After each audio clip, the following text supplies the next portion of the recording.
En el patio del Forte Brevetta, prisión de Roma, Pietro Caruso, el ex jefe de policía de Roma bajo el régimen fascista de Mussolini, enfrentaba a un pelotón de fusilamiento. Una vez había ejercido un poder brutal en el corazón de la Italia ocupada. Ahora permanecía atado y en silencio, condenado por crímenes que dejaron la ciudad manchada de sangre. Caruso, de 53 años, había perdido la arrogancia que una vez lo caracterizó. Sus ojos, hundidos en ojeras profundas, reflejaban no arrepentimiento, sino una resignación amarga. Los soldados del pelotón de fusilamiento eran hombres jóvenes, algunos apenas salidos de la adolescencia. Habían crecido bajo el fascismo, habían visto a sus familias sufrir bajo la ocupación alemana, habían perdido amigos y hermanos en la resistencia. Para ellos, Caruso no era solo un hombre condenado, era la personificación de años de terror y opresión. El comandante del pelotón, un capitán de 30 años llamado Antonio Marchetti, había perdido a su hermano menor en las fosas ardeatinas. Cuando le informaron que estaría al mando de la ejecución de Caruso, sintió un nudo en el estómago. No era venganza lo que buscaba, sino justicia. Una justicia que había tardado demasiado en llegar. No hubo discursos, no hubo multitudes, solo el silencio y una hilera de soldados en posición. Caruso había rechazado la presencia de un sacerdote, afirmando que no tenía nada que confesar. Sus últimas palabras fueron dirigidas no a Dios, sino a la historia. Hice lo que creí correcto para Italia. Palabras que resonaron vacías en el patio de piedra. Cuando los rifles dispararon, Pietro Caruso se desplomó sin pronunciar palabra. Su ejecución fue rápida, llevada a cabo sin ceremonia alguna. Solo el acto final y frío de la justicia. Para un hombre que había ayudado a orquestar asesinatos en masa. Los orígenes del poder. El ascenso de Caruso estuvo directamente ligado al fascismo. Nacido en 1890 y uno en una familia de clase media-baja de Roma, Pietro Caruso había crecido en los barrios populares de Trastevere. Su padre, un modesto empleado postal, había inculcado en él un profundo respeto por la autoridad y el orden. Características que, décadas después, se convertirían en una obsesión peligrosa. Caruso era un ferviente partidario de Mussolini desde los primeros días del movimiento fascista. Había participado en las marchas de las camisas negras, había aplaudido cuando el Duce llegó al poder en 1922, y había visto en el fascismo no solo una ideología política, sino una forma de vida. Para él, Italia necesitaba mano dura, disciplina y un liderazgo fuerte que restaurara la grandeza del Imperio Romano. Su carrera en las fuerzas policiales comenzó en 1920, cuando ingresó como simple agente en la policía de Roma. Era meticuloso, despiadado cuando era necesario, y mostraba una lealtad inquebrantable hacia sus superiores. Estas cualidades no pasaron desapercibidas. Ascendió rápidamente a través de las filas policiales y de los servicios de seguridad, siempre con el respaldo de sus conexiones fascistas. Durante los años 20 y 30, Caruso se especializó en la represión de elementos subversivos, comunistas, socialistas, sindicalistas y cualquiera que se opusiera al régimen. Desarrolló una red de informantes que se extendía por toda Roma, desde los barrios obreros hasta los círculos intelectuales. Su oficina se convirtió en un centro de terror silencioso, donde las denuncias anónimas podían arruinar vidas enteras. En 1938, cuando Mussolini promulgó las leyes raciales contra los judíos, Caruso fue uno de los primeros en implementarlas con celo. Organizó redadas en el barrio judío de Roma, confiscó propiedades y elaboró listas detalladas de familias judías que serían utilizadas años después por los nazis. Para Caruso, no era antisemitismo personal, era deber patrio. Su esposa, María, una mujer silenciosa y devota, había aprendido a no hacer preguntas sobre el trabajo de su marido. Criaron a sus dos hijos, Giuseppe y Elena, en un ambiente de disciplina estricta y lealtad ciega al Estado. Los niños crecieron cantando himnos fascistas, marchando en uniformes de los Valilla y viendo a su padre como un héroe que protegía a Italia de sus enemigos. Pero el poder de Caruso alcanzó su punto máximo cuando Alemania ocupó Italia en 1943. Tras la caída de Mussolini y su posterior rescate por los alemanes, Italia se dividió. El norte quedó bajo control alemán, con Mussolini como líder títere de la República Social Italiana. Roma, la ciudad eterna, se convirtió en el epicentro de la resistencia y la represión, la colaboración con el terror. Para cuando la Alemania nazi ocupó Italia en 1943, Caruso se había convertido en el jefe de policía de Roma. Su nombramiento no fue casual. Los alemanes necesitaban colaboradores locales que conocieran la ciudad, que tuvieran redes de información establecidas y que no tuvieran escrúpulos morales. Caruso cumplía todos estos requisitos. Su colaboración con la Gestapo fue inmediata y entusiasta. Trabajó mano a mano con el coronel de las SS Herbert Kappler, un hombre frío y calculador que había llegado a Roma con órdenes precisas: mantener el orden a cualquier precio.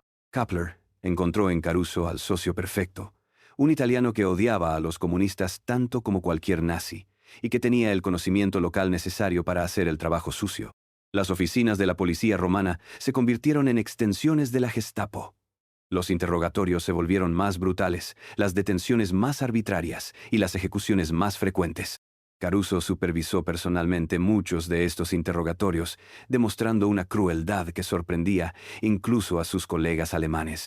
Su método era simple pero efectivo: explotar el miedo.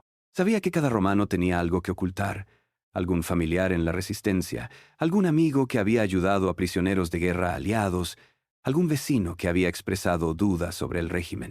Caruso utilizó este conocimiento para crear una red de terror que se extendía por toda la ciudad.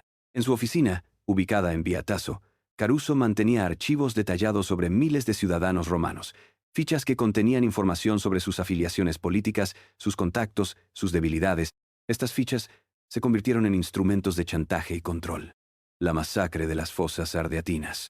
El 23 de marzo de 1944, un día que cambiaría para siempre la historia de Roma y el destino de Pietro Caruso, comenzó como cualquier otro durante la ocupación alemana. Las calles estaban llenas de soldados alemanes, policías italianos colaboracionistas y civiles que trataban de sobrevivir en una ciudad donde el miedo era una constante. Ese día, un grupo de partisanos de los Gruppi di Azione Patriottica, GAP, había planeado un ataque audaz contra una columna alemana que marchaba por Via Rasella, una estrecha calle en el centro de Roma. La operación, liderada por jóvenes resistentes como Rosario Bentivegna y Carla Caponi, tenía como objetivo demostrar que la resistencia italiana estaba viva y activa, incluso en el corazón de la Roma ocupada. La bomba explotó a las 3:45 de la tarde, cuando la columna del onceiro batallón de policía alemán pasaba por la calle. La explosión fue devastadora. 33 soldados alemanes murieron en el acto y varios más resultaron heridos. El ataque fue precisamente lo que la resistencia había planeado: un golpe psicológico que demostrara que los alemanes no eran invencibles. Pero la respuesta alemana fue rápida y brutal. El coronel Kappler recibió órdenes directas de Berlín. Por cada soldado alemán muerto, 10 italianos debían ser ejecutados. Era la doctrina nazi de represalia colectiva, diseñada para aterrorizar a la población civil y desalentar futuros actos de resistencia. Kappler se dirigió inmediatamente a Caruso. Necesitaba una lista de 330 prisioneros políticos y criminales comunes que pudieran ser ejecutados como represalia. Caruso, sin vacilar, se puso a trabajar. Tenía acceso a todos los archivos de la policía romana, conocía a cada prisionero en las cárceles de la ciudad y sabía exactamente quiénes eran los elementos indeseables que podían ser sacrificados. La elaboración de la lista fue un proceso meticuloso y despiadado. Caruso comenzó con los prisioneros políticos, comunistas, socialistas, miembros de la resistencia que habían sido capturados en operaciones anteriores.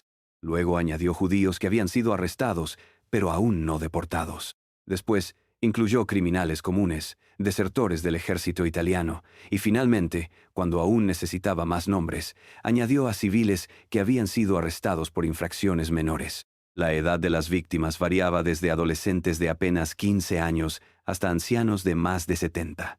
Algunos eran intelectuales, otros obreros, algunos soldados, otros civiles. Lo único que tenían en común era que sus nombres estaban en los archivos de Caruso, y que él había decidido que sus vidas eran prescindibles. La caída y el juicio. La liberación de Roma, el 4 de junio de 1944 por las fuerzas aliadas, marcó el comienzo del fin para Pietro Caruso. Cuando las tropas estadounidenses entraron en la ciudad, encontraron una población que había sufrido 9 meses de ocupación brutal. Las historias de represión, tortura y asesinato comenzaron a emerger, y el nombre de Caruso aparecía una y otra vez en los testimonios de los supervivientes.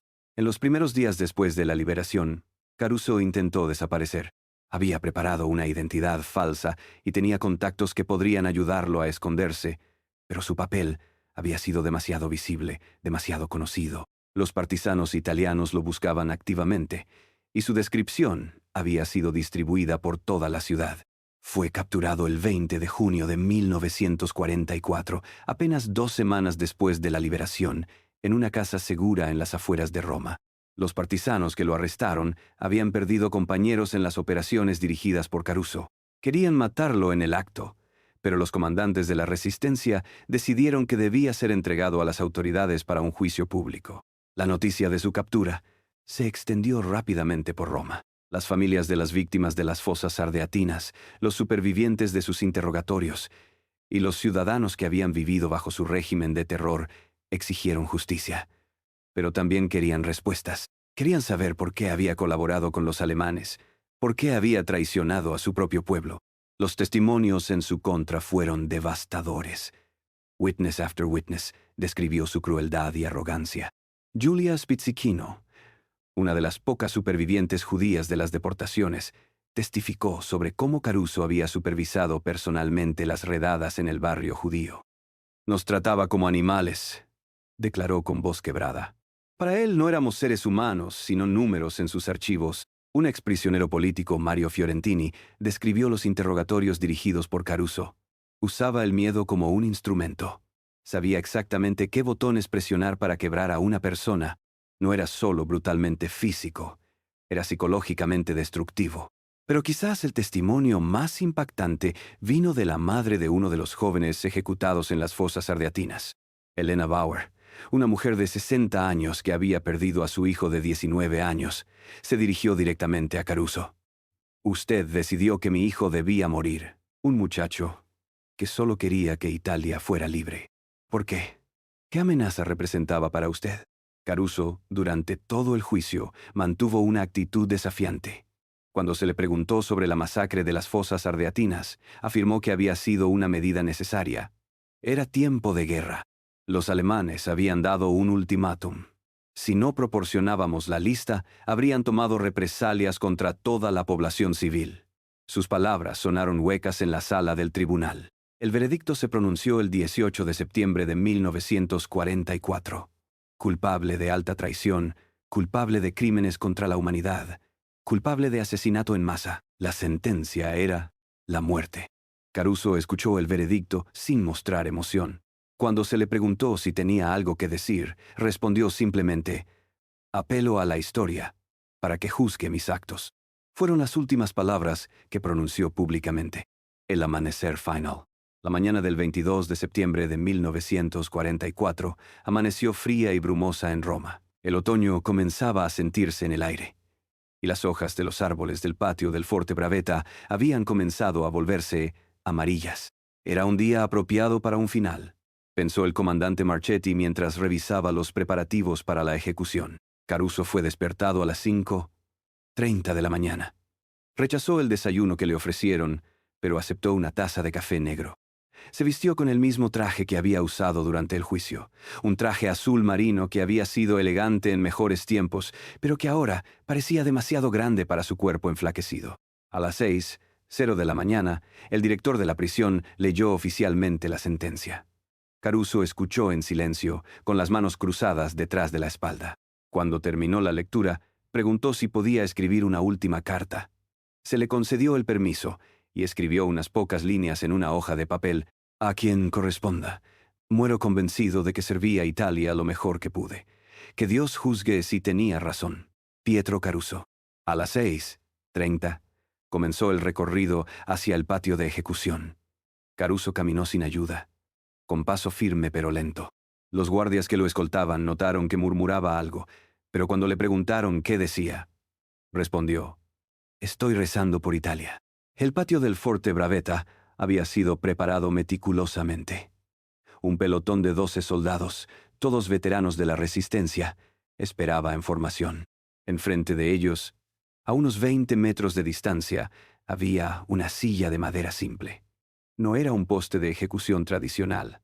Las autoridades habían decidido que Caruso no merecía morir de pie. Cuando Caruso entró en el patio, vio las caras de los soldados que componían el pelotón de fusilamiento.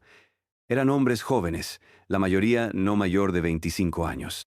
Muchos de ellos habían luchado en la resistencia. Habían perdido amigos y familiares en la guerra. Para ellos, este momento representaba algo más que justicia. Era el cierre de un capítulo doloroso de la historia italiana. El comandante Marchetti se acercó a Caruso. ¿Tiene alguna última declaración?, preguntó siguiendo el protocolo militar. Caruso lo miró directamente a los ojos. Sí, dijo con voz clara.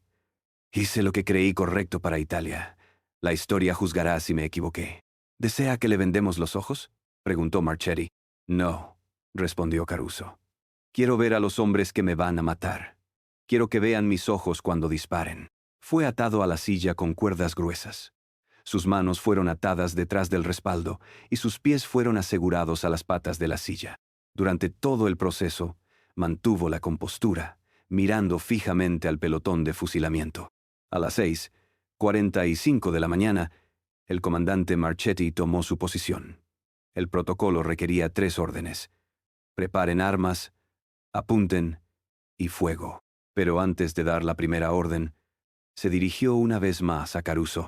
Pietro Caruso ha sido condenado a muerte por alta traición, crímenes contra la humanidad y asesinato en masa. ¿Tiene algo más que decir? Caruso levantó la cabeza. Sus ojos recorrieron las caras del pelotón de fusilamiento, se detuvieron en los muros del patio y finalmente se posaron en el cielo gris que comenzaba a clarear con el amanecer. Que Dios perdone a Italia por lo que hemos hecho unos a otros, dijo finalmente. Fueron sus últimas palabras. Preparen armas. El sonido metálico de 12 rifles siendo cargados resonó en el patio silencioso. Apunten. Los soldados levantaron sus armas, apuntando al pecho de Caruso. Él cerró los ojos por un momento, luego los abrió y miró directamente al pelotón. Fuego. La descarga fue simultánea y ensordecedora. 12 balas alcanzaron a Pietro Caruso en el pecho y el abdomen. Su cuerpo se convulsionó una vez, luego quedó inmóvil. La sangre comenzó a manchar su camisa blanca y a gotearse de la silla al suelo de piedra. El médico militar se acercó para confirmar la muerte. No era necesario.